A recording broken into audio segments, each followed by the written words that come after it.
السلام عليكم. موعد مباراة النصر والتعاون ضمن مباريات الدور 16 من بطولة كأس الملك خادم الحرمين الشريفين ومعلق المباراة والقناة الناقلة للمباراة. أهلا بكم في فيديو جديد على قناة ترند اليوتيوب 2. ولو أول مرة تشوف القناة بتمنى تعمل لايك للفيديو وتشترك في القناة وتفعل زر الجرس لكي يصلك إشعار بكل فيديو جديد يتم تنزيله على القناة.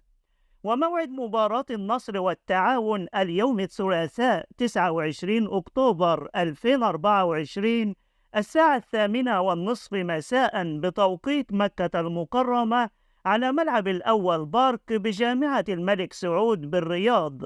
معلق المباراة حماد العنزي وراشد الدسري، وسوف يتم بث المباراة على قناة SSC الأولى والخامسة HD و SD. وفي نهاية الفيديو بتمنى تعمل لايك وتشترك في القناة وتكتب توقعاتك لنتيجة المباراة.